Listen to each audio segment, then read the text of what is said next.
వార్తలకి స్వాగతం. ఇయాల కూడా మీకోసం చాలా వార్తలు పట్టుకొచ్చినాం. ముందుగల హెడ్లైన్. నాడో మాట నేడో మాట, కూటమి పేరుతో ఆడుతున్నారు దొంగాట. ఎవరు పట్టించుకోవట్లేదని ఏడుస్తున్న బాబు. తెలంగాణలో గాడిద గుట్టు రాజకీయాలు, బీజేపీలు పట్టుకొచ్చిర్రు వంకాయలు.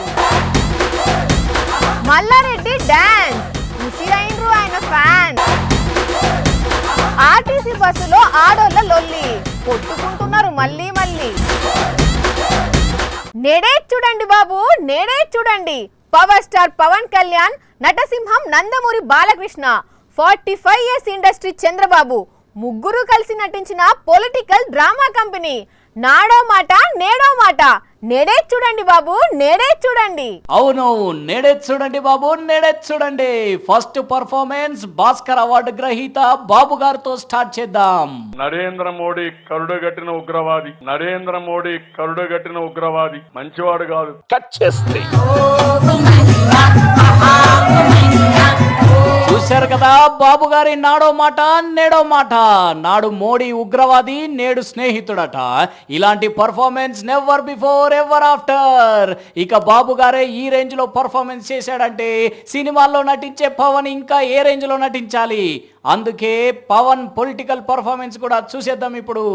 మేము మీకు స్పెషల్ ప్యాకేజ్ ఇస్తాం, స్పెషల్ స్టేటస్ ఇస్తాం అని చెప్పి ఈ రోజున ఏమిచ్చారు? 2 పాచిపోయిన 2 లడ్డూలు ఇచ్చారు. 2 పాచిపోయిన 2 లడ్డూలు ఇచ్చారు. కట్ చేస్తే పవన్ కళ్యాణ్ పాచిపోయిన లడ్డు పర్ఫార్మెన్స్ చూశారు కదా. పవన్ గారి నాడో మాట నేడో మాట. ఇక అదే విధంగా ట్రైన్ ను చేత్తో ఆపే బాలయ్య నాటి పర్ఫార్మెన్స్ కూడా చూడండి.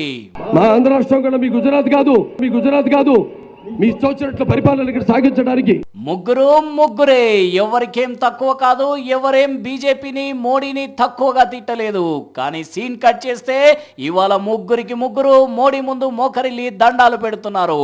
అయ్యా చంద్రం, నాడు అదే నోటితో మోడీ ఉగ్రవాదంటివి కదా, ఇప్పుడు మళ్ళీ ఎలా సోపతి చేస్తున్నావు?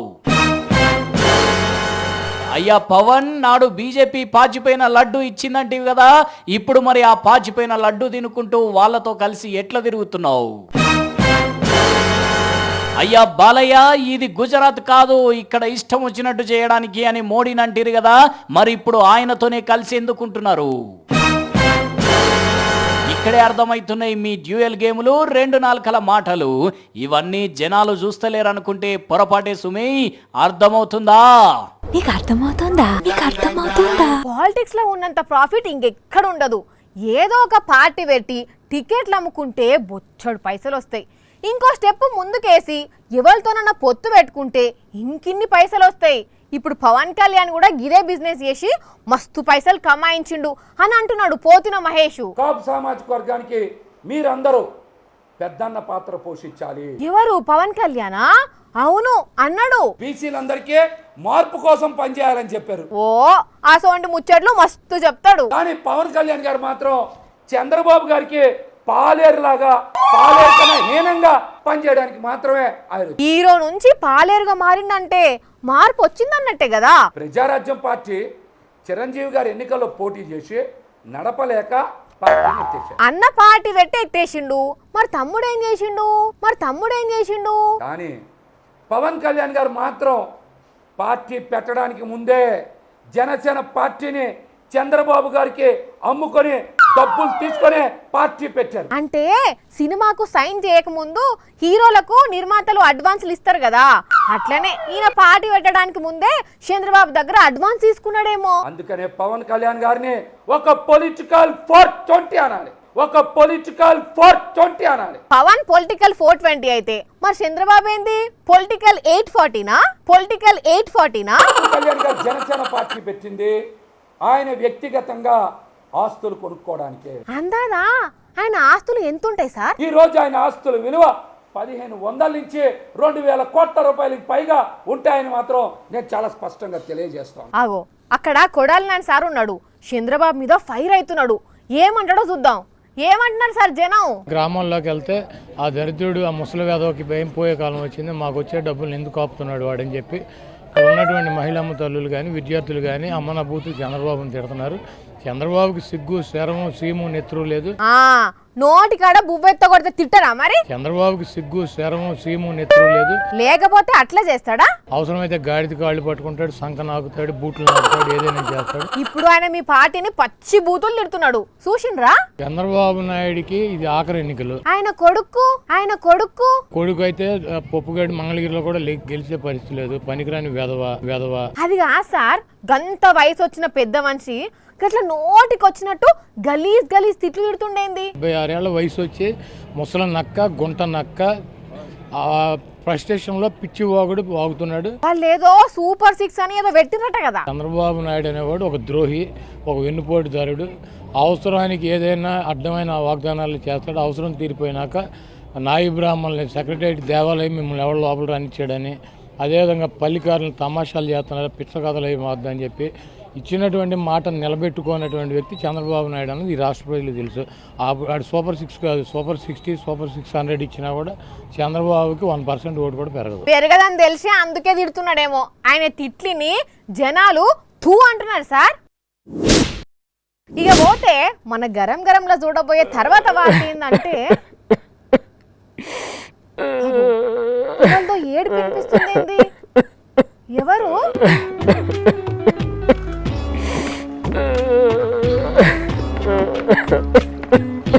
ఇంద్రబాబు గారు, ఏమైంది మళ్ళా అట్లా ఎక్కి ఏడుస్తున్నారు?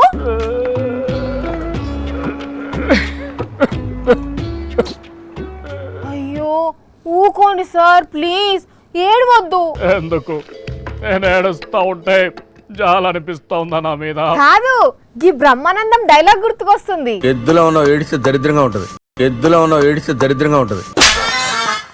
అసలు ఇంతకు ఎందుకు ఏడుస్తున్నారు ఇంద్రబాబు సార్? మీ కూటమికి ఓటమి తప్పదని తెలిసిపోయిందా? నువ్వు పొండు మీద కారం చల్లుతావెందుకో? మానదని తెలిసిన పుండు మీద ఏం చల్లినా ఏం లాభంలే గాని ఇంతకు ఎందుకు ఏడుస్తున్నావో చెప్పాడు ఇంద్రబాబు. జగన్ గెలిచాడు. జగన్ సార్ గెలుస్తాడని అందరికి తెలిసిందే గాని అసలు ఇంకా ఎలక్షన్లే జరగలే, అప్పుడే ఓటమి ఒప్పుకున్నావా? ఏం చేయమంటావు? ఎన్నికలు జరగక ముందే ఇలా ఉందంటే ఇక ఎన్నికల్లో ఎలా ఉంటుందో ఊహించుకుంటేనే భయం వేస్తా ఉంది. అయ్యో ఏడ్రాక్ సార్, ఊకే రిజల్ట్ తర్వాత ఎట్లా కూడా అది మీరు చేయాల్సిందే కదా. ఆగండి ఇప్పటికైతే చెప్పిగా నీ ఏడుపు కొట్టు ముఖానికి కారణం ఏంది? మా ఎల్లో ఛానల్లో ఇంటర్వ్యూ ఇచ్చాం. అదే టైంలో ఇంకో ఛానల్లో జగన్ ఇంటర్వ్యూ టెలికాస్ట్ అయింది. అవును అయింది. అయితే యూట్యూబ్ లో నా ఇంటర్వ్యూ 20,000 మంది చిల్లర చూస్తే జగన్ ఇంటర్వ్యూని 1,00,000 మంది దాకా చూశారు. పాపం 45 ఏళ్ళ అనుభవం ఉండి 14 ఏళ్ళు సీఎం గా చేసి చక్రాలు బొంగరాలు దిప్పుట్ల ఎక్స్పర్ట్ అయినా నిన్ను ఎవ్వరు దేకలేదంటే ఇజ్జత్ ఉంటదా? అసలు ఏం జరుగుతా ఉంది? మీటింగులకు పబ్లిక్ రాక, ఇంటర్వ్యూలు చూడక ఏంటిది నాకు? ఎందుకిలా నా కర్మ కాలిపోయింది? అసలు ఎందుకిలా నా కర్మ కాలిపోయింది? అయ్యో, జనాలకే ఇంట్రెస్ట్ లేనప్పుడు మీ వాళ్ళు ఎన్ని జాకీలు ట్రైన్లు పెట్టి నిన్నో నీ పార్టీని లేపినా వేస్టే. ఎవ్వరు పట్టించుకోరు మిమ్మల్ని. హైదరాబాద్ కు పునాదులు వేసిన నన్ను, టెక్నాలజీని కనిపెట్టిన నన్ను అదే టెక్నాలజీ సాక్షిగా ఏడిపిస్తా ఉన్నారు.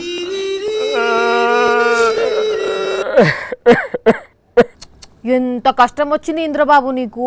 ఎలా అయితే కుదరదు. ఎన్ఆర్ఐ బ్యాచ్ తో మాట్లాడి డబ్బుల వర్షం కురిపించాల్సిందే. డబ్బులు పంచుతారా? ఏం చేయమంటావు? అధికారంలో ఉన్నప్పుడు ఏ అభివృద్ధి చేయలేదు, అందుకే డబ్బులు పంచాలి. వేరే మార్గం కూడా లేదు నాకు. పంచండి సార్, పంచండి. పంచితే గెలుస్తానా? తొక్క గెలుస్తావు. నువ్వు ఎన్ని వేషాలు వేసినా, ఎన్ని మాయమాటలు చెప్పినా, పబ్లిక్ నువ్వు ఇచ్చే డబ్బులు తీసుకున్నా కూడా నీకు బుద్ధి చెప్పేందుకు తీసుకుంటారేమో గానీ వాళ్ళ బుద్ధితో ఆలోచించి మంచి చేసిన నాయకునికే మళ్ళా ఓటేస్తారు. అంటే ఇక నా పరిస్థితి ఇంకేముంది? ఏమున్నదక్కా నాకింక ఏపీల ఏమున్నదక్కో, ముల్లే చదురుకొని వెళ్ళిపోతా ఉన్నా ఏపీల నాకింక ఏమున్నదక్కా అని పాటలు పాడుకుంటా పోవాల్సిందే.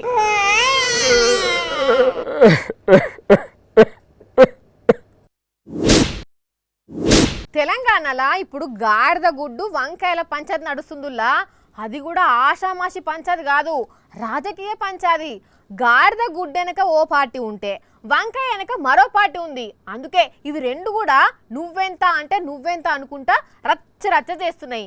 ఇంతకు ఆ లొల్లేందో ఒకసారి మనం కూడా ఇందాం పాండ్రి. హాయ్ ఫ్రెండ్స్, నేను గాడిద గుడ్డును.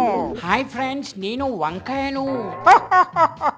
వంకాయ నువ్వా? ఏంటి నన్ను చూసి వెక్కిరించినట్టు మాట్లాడుతున్నావు? వెక్కిరించకపోతే ముద్దు పెట్టుకోవాలా? ఆఫ్టర్ ఆల్ నువ్వు వంకాయవి, కోసి ఉడికిస్తే కూర అయిపోతావు. గాడిద గుడ్డేం కాదు, నువ్వేదో పుడింగిపోయినట్టు మాట్లాడుతున్నావు. అసలు గాడిద గుడ్డు రూపం ఎలా ఉంటుందో ఎవరికైనా తెలుసా? హే, ఎందుకు తెలీదు? సీఎం రేవంత్ రెడ్డి చూపించాడు కదా. చూసావా నా రూపాన్ని? అయినా నాకు రేవంత్ రెడ్డి సపోర్ట్ ఉన్నాడు తెలుసా? అబ్బచ్చా, నీకు స్టేట్లో అధికారంలో ఉన్న పార్టీ సపోర్టే ఉండొచ్చు. అదే నాకు సెంట్రల్లో పవర్లో ఉన్న బీజేపీ సపోర్ట్ ఉంది తెలుసా? చిచ్చే, మీ బీజేపీ ఏం చేసిందని మాట్లాడుతున్నావు? మరలా అంటే మీ కాంగ్రెస్ రేవంత్ రెడ్డి ఏం చేశాడు? మోడీ ఏమిచ్చాడు తెలంగాణకు? గాడిద గుడ్డ. ఆహా, రేవంత్ రెడ్డి అధికారంలోకి వచ్చాక తెలంగాణకు ఏం చేశారు? వంకాయ. ఇదిగో మా రేవంత్ ఒక్క మాట అన్న సహించేదే లేదు చెప్తున్నా. మీ మోడీ మెట్రో రైలు అడిగితే ఏమిచ్చాడు? గాడిద గుడ్డ. ఇదిగో మా మోడీ సార్ని ఇంకొక మాట అన్నా మేము సహించాం. అయినా మీ రేవంత్ నిరుద్యోగులకు ఏమిచ్చాడు? వంకాయ. మీ మోడీ మూసీకి నిధులు అడిగితే ఏమిచ్చాడు? గాడిద గుడ్డ. అలా అంటే రైతులకు, కౌలు రైతులకు మీ రేవంత్ ఏం చేశాడు? వంకాయ. అలా అంటే పాలమూరు రంగారెడ్డి ప్రాజెక్టుకు జాతీయ హోదా అడిగితే ఏమిచ్చాడు మీ మోడీ? గాడిద గుడ్డ. ఆహా, మహిళలకు 2500 ఇస్తానని మీ రేవంత్ ఏమిచ్చాడు? వంకాయ. అలా అంటే మీ మోడీ బయ్యారం ఉక్కు ఫ్యాక్టరీ, కాజీపేట రైల్వే ఫ్యాక్టరీ అడిగితే ఏమిచ్చారు? గాడిద గుడ్డు ఇచ్చాడు. గాడిద గుడ్డు. ఆహా, స్కూల్ విద్యార్థులకు స్కూటీలు ఇస్తానని మీ రేవంత్ ఏమిచ్చాడు? వంకాయ. ఇక ఆపు అరవకు. అసలు మీ మోడీ ఏం చేశాడు తెలంగాణకు? గాడిద గుడ్డు. నువ్వు కూడా ఆపు అరవకు. అయినా మీ రేవంత్ రెడ్డి ఏమిచ్చాడు ఈ తెలంగాణకు? గాడిద గుడ్డు. 10 ఏళ్లలో మోడీ తెలంగాణకి ఏమిచ్చిండే అంటే మీరు గాడిద గుడ్డు అనాలి.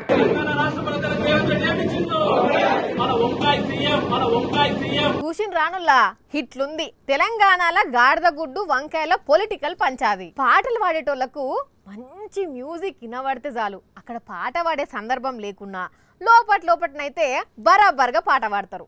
వాళ్ళకు వాళ్ళు తృప్తి పడతారు, అదంతే. ఇక డాన్సులు చేసేటోళ్ళు కూడా సేమ్ డిట్టో.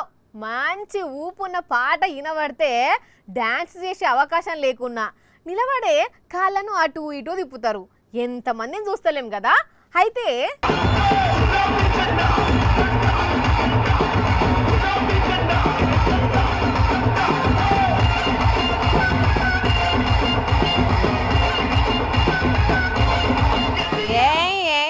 గుర్తు పట్టిన రానుల్లా ఎవరో అవు మాజీ మంత్రి మాస్ మల్లారెడ్డి సారే. మల్లన్న ఎంట్రీ ఇస్తుంటేనే ఊపున్న బీఆర్ఎస్ పాట పెట్టేసరికి బస్సు లిఫ్ట్లకి వెళ్ళి స్టెప్పులు వేసుకుంటా పైకి వచ్చిండు. ఇక జనాలు కనబడితే ఊకుంటాడా? అగ చూడుండ్రి, చేతులు పైకెత్తి ఎట్లా ఎంజాయ్ చేసుకుంటా డాన్స్ చేసిండో. వాయమ్మో, అస్సలు తగ్గుతలేడు కదా మల్లికాక. అప్పట్లో మంత్రిగా చేసినప్పుడు ఎంత ఉత్సాహం చూపెట్టిండో, ఇప్పుడు అంతకు మించి ఎగిరి దుంకుతున్నాడు. కాకపోతే బస్సు కాబట్టి కొద్దిసేపే ఉత్సాహం చూపెట్టి ఆగిండు. మల్కాజ్గిరి పార్లమెంట్ పరిధిలో ప్రచారం సందర్భంగా చేసిన డాన్స్ ఇది. ఇక మల్లారెడ్డి ముచ్చట ఇట్లుంటే, ఇటు వడిగల గుర్రం తుంగతుర్తి ఎమ్మెల్యే సార్ చూడుండ్రి, తుంగతుర్తి నియోజకవర్గం తిరుమలగిరి పక్కన తొండ ఊరికి పోయి ఎట్లా కరువు పని చేసిండో. ఓ సారు, గడ్డపార పట్టుకొని ఫోటో వాళ్ళకి ఫోజులు ఇచ్చుడేనా? ఏమన్నా తొబ్బుడున్నదా? అరే అట్లనే చూస్తాడు. ఇక పోయి కట్టకు తట్టల మట్టి పోసిరా పోండ్రి.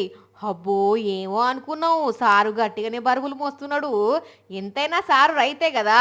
కానీ సామెల్ సారు కారు పార్టీలో ఉన్నప్పుడు నోట్ల నాలుక లేనోడు అనుకున్నాం. కానీ కాంగ్రెస్లోకి వచ్చినాక మస్తు హుషారై గులాబీ పాటలను గట్టిగానే అరుచుకుంటున్నాడు.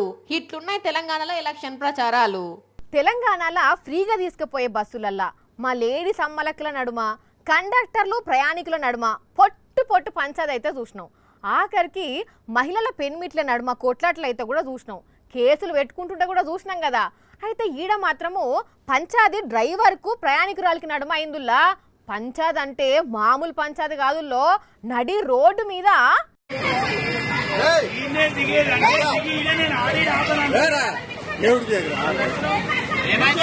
ఓర్ని ఇదెక్కడి కథరో ఏకంగా బస్సును నడి రోడ్డు మీద ఆపి తిట్టుకుంటున్నారు. అక్క తగ్గుతలేదు, డ్రైవర్ అన్న తగ్గుతలేడు. ఏకంగా డ్రైవర్ అన్న నేను బస్సే తోలనని అంటున్నాడు. ఇంతకు ఏమైంది, ఎందుకు మాటలు అనుకుంటున్నారు అంటే, హైదరాబాద్ లక్డీ కపుల్లో బస్ కోసం వెయిట్ చేస్తున్న ఈ అక్క బస్సు వచ్చిందని ఎక్కుతానట. ఇప్పటికే జనం ఎక్కువైనరు, నువ్వు ఇంకో బస్సు ఎక్కమన్నాడట. కథ మీగ ఆహా నన్నెట్లా బస్సు దిగమంటావు నువ్వు అని ఎదురు తిరిగేసరికి ఒక ఇంత కథ అయిందన్నట్టు. ఇక్కడి కథ ఇట్లుంటే నల్గొండలనేమో కండక్టరు ప్రయాణికురాలు నడమలా డైమోపోయింది. అవ్వరి బిడ్డు కండక్టర్ ప్రయాణికురాలు చెంప మీద సర్వనే దర్శింది పో. ఓ అక్క జర నువ్వన్న ఆగరాదు, ఇద్దరికిద్దరు తగ్గుతలేరు రామా. మరి సీట్ల విషయంలో వచ్చిందో లేకుంటే ఇంకేదన్నా అనరాని మాటలు అనుకున్నారో కానీ ఇద్దరికిద్దరు గట్టిగానే అనుకున్నారు, కొట్టుకున్నారు. అయ్యో ఇక మన దగ్గర ముచ్చట్లేమో ఇట్లా పాడుపడితే బయటి దేశం అమెరికాలో కూడా గట్లనే ఉన్నది కథ. అబ్బర బిడ్డ ఏమతన్నుడు తన్నిందిగా. ఓ అక్కలు ఆగుండ్రీ. మరి వీళ్ళకెందుకు ఇంత పెద్ద పంచాయతీ అయింది? ఏమైనా పాత పగలు ఉన్నాయా అంటే పగ పాడ ఛార్జీల విషయంలో ఎక్కువ తక్కువ అని మాట అనుకునేసరికి ఇంత కీసులాట అయిందట. మరి అమెరికాలో ఎందుకు ఛార్జీల విషయంలో లొల్లు అవుతున్నాయో వాళ్ళకే తెలియాలి. కానీ ఇన్ని రోజులు మన కన్నే అయితే అనుకున్నాం ఇట్లా బస్సుల్లో రైళ్లల్లో విమానాలల్లో కొట్లాటలు. బయట దేశ వాళ్ళు కూడా బాగానే కొట్టుకుంటున్నారు. కానీ ఏం కొట్లాటలో ఏం పాడకపోయినరి. బస్సు అనే మాట వినబడితేనే పంచాయతీలు యాదికి వస్తున్నాయి. కొంతమంది యూత్ పిల్లలకు ఉద్యోగం ఎట్లా దేవులాడుకోవాలి, అవ్వాయిలను ఎట్లా జాదాలి, ఉద్యోగం వచ్చినాక పెళ్లి ఎప్పుడు చేసుకోవాలి, ఇండ్లు ఎప్పుడు కట్టుకోవాలి, 10 మందిలా మన గురించి గొప్పగా చెప్పుకునేటందుకు ఎట్లా కష్టపడాలి అని ఒక్కటే గుబులు ఉంటుంది. దానికి తగ్గట్టే కష్టపడతారు, చూస్తున్నాం కదా. అయితే కొందరు మాత్రము 3 పూట్ల దీనుడు ఇగో ఇట్లా నకరాలు చేసుడు. చూసిన రానుల్లా వీళ్ళ బలుపు బండకేసి కొట్ట. ఓ రారి, అరే అరే పడతావురా వారి, అయ్యో పడతావురా. బండి మీద ముగ్గురు పోవుడే తప్పంటే మీదికెళ్ళి పాము కంటే ఎక్కువ మెలికలు తిరుగుతున్నారు. అయ్యో అయ్యో అటువైపు డివైడర్ ఉన్నదిరా, పైలం పైలం. ఓరి బండుదోలే జంపాల జుట్టోడా. ఏందిరా నీ తిక్కలేశాలు? జర్రంత మిస్టేక్ అయితే జన్మలో కూడా మంచినీళ్ళు అడగవు. కొందరు యూత్ పిల్లలు సోషల్ మీడియాలో ఫేమస్ అయ్యేటందుకు సావంచుల దాకబోతున్నారు. ప్రాణాలను సైతం లెక్క చేస్తలేరు. అవ్వయ్యలు వారి పిల్లలను జర కంట్రోల్లో పెట్టుండ్రని సజ్జనార్ సారు వీడియోను ట్విట్టర్లో షేర్ చేసి ఇదంతా రాసుకొచ్చిండు. కానీ కొందరికి ప్రాణాలంటే లెక్క లేకుండా అవుతున్నది పోండ్రి. ఇక ఈ ముచ్చట ఇటుంచితే ఇటు చూడుండ్రి ఈ మోతవరి ఎంత పని చేసిండో. అరరరే నీ ఆగం పాడుగాను. ఇటు సైకిల్ను గుద్ది అటు పోయి లారీని దాకి అనేది ఆకిచ్చిండు పో. కేరళ రాష్ట్రంలో జరిగిన ముచ్చటిది. అటు సైకిల్ అయిన పరిస్థితి, ఇటు బైక్ నడిపిన పిల్లగాని పరిస్థితి సీరియస్గా ఉన్నదట. ఇద్దరు దవాఖానలో ట్రీట్మెంట్ తీసుకుంటున్నారట. కానీ ఏంది చెప్పుండ్రి, ఇది వీళ్ళు ఒల్లి బలిసిన చేష్టలు కాకపోతే అరే ఉన్నది ఒక్కటే జీవితం. దీంట్లో మళ్ళా పుట్టెడు రోగాలు చుట్టుముడుతుంటే పోయి ప్రాణాల మీదకి తెచ్చుకోవడం అవసరమా? ఇట్లున్నది కొందరి ముచ్చట. ఏం చేస్తాం ఇక. చూసిరు కదా, ఇవి ఇవాల్టి గరం వార్తలు. మళ్ళొచ్చే ఎపిసోడ్లో ఇంకిన్ని గరం వార్తలతోనే కలుద్దాం. అప్పటి వరకు ఏం చేయన్నో తెలుసు కదా. ఎస్, చూస్తూనే ఉంటుండ్రి తెలుగువారి మన సాక్షి టీవీ. టాటా. మా నమ్మకం నువ్వే జగన్, మా నమ్మకం నువ్వే జగన్, మా నమ్మకం నువ్వే జగన్. నమ్మకం నువ్వే జగన్, నమ్మకం నిన్నే జగన్.